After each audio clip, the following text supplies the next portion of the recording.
Subscribe करें जय गुरुदेव अम्मनवाड़ी। जब कोई आवाज लगाने वाला आया नहीं, आवाज किसी ने लगाई नहीं और जीवात्माओं का उद्धार कल्याण इस तरीके से किसी ने ऐलान नहीं किया।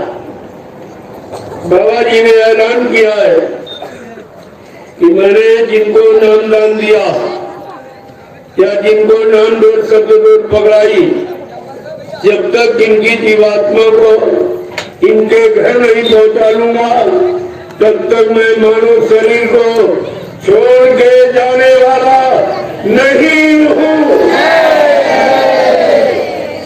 ऐसी आवाज किसी संत महापुरुष ने नहीं लगाई।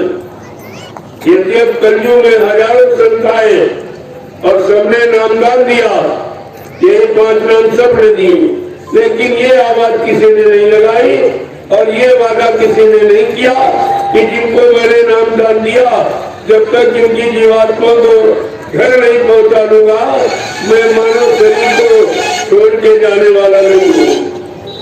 यही आपको समझना चाहिए। लेकिन आप सुनते रहे और भूलते रहे।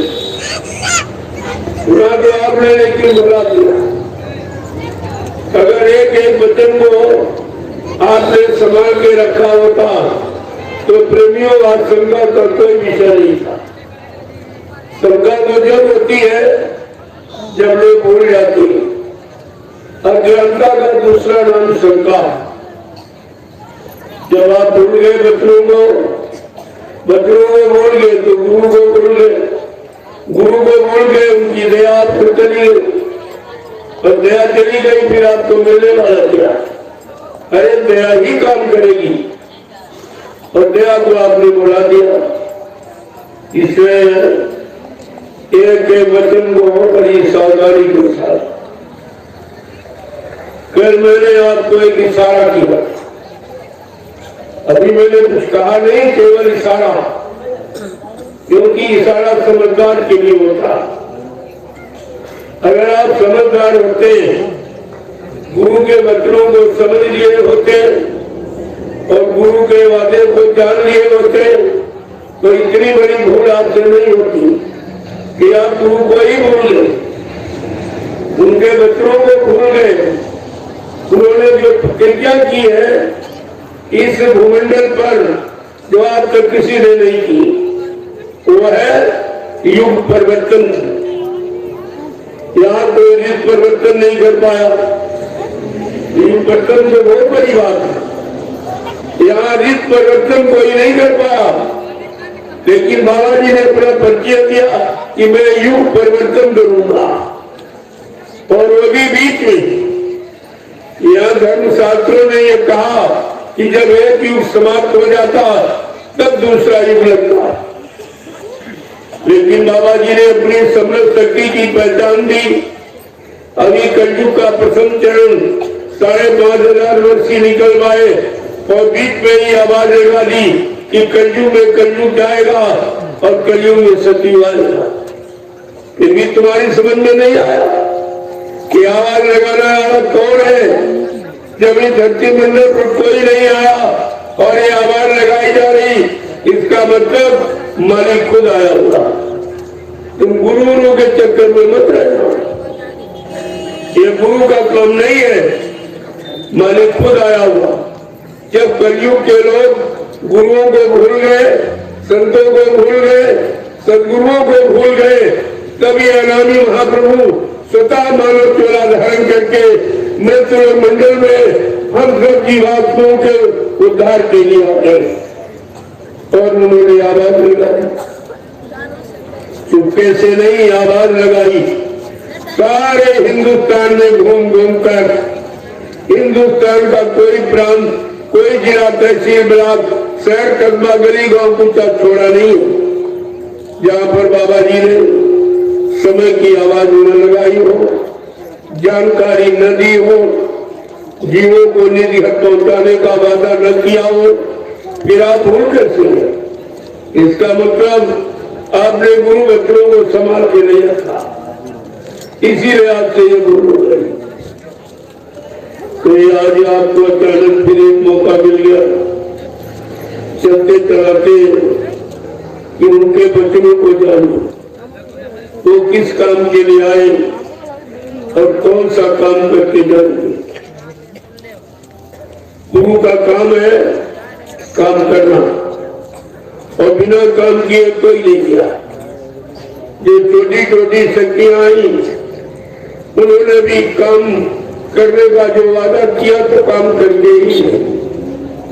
ये देख परेशानी संघर्ष यात्राएं उनको भी उठानी पड़ी। जो परिवर्तन करने आया है उसको बहुत परेशानियों यानी मतलब बड़ी बड़ी दिक्कतें उठानी पड़ी और लेकिन लोग समझ नहीं पाए। राजवत्रों को सुनिए और समझिएगा। यह है काल माया का देश। यहाँ जो भी आया काल माया ने सबको फंसा के रखा। इतना बड़ा ज्ञानी ध्यानी इतिहास बता रहा कि बड़े बड़े ऋषि मुनि योगी महर्षि और तारी शक्तियां भक्स के रह गई तो भी नहीं निकल पाया। काल माया ने सबको फंसा के रखा। लेकिन आज इस कलयुग में इतनी बड़ी आवाज लगाने वाला न कभी आया न कभी आएगा कि जिसने काल माया को चुनौती दे दी और कहा कि मैंने जिनको नाम दान दिया इन जीवात्माओं को इनके घर पहुंचाऊंगा, काल माया कुछ नहीं दे सकता। लेकिन आपने उनकी बात नहीं मान पाई।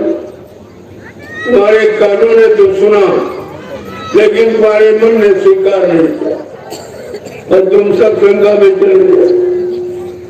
एक बार शंका ने सबको झकझोरा, सबके अंदर विश्वास हो गया बाबा जी चले गए चले गए चले गए।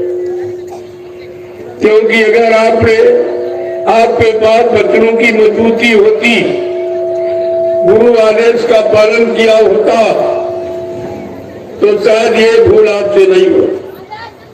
और इस भूल का कितना बड़ा दुष्परिणाम कि तुम्हारा सब कुछ चला गया, तुम्हारे पास कुछ नहीं बचा। रोने के सिवा, परेशानी के सिवा, बीमारी महामारियों के सिवा आपके हाथ में कुछ नहीं है। क्या आप मथुरा जीने गए थे परेशानी उठाने के लिए, परेशानी दूर करने के लिए?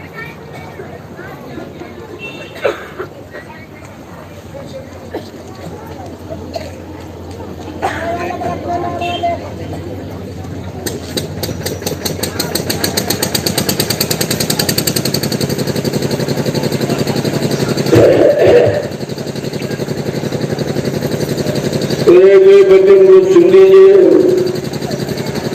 क्योंकि इस तरह आपको सुनाने कोई पहले भी नहीं कोया,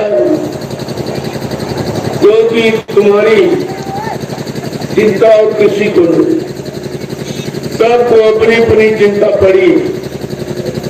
तो तुम्हारी चिंता कौन करेगा? तुम्हारे दुख तकलीफों को कौन दूर करेगा? बीमारी महामारियों से तुम्हें कौन सुरक्षित रखेगा? और तुम्हारी जीवात्मा को घर कर जाओ, इस पर विचार करना चाहिए।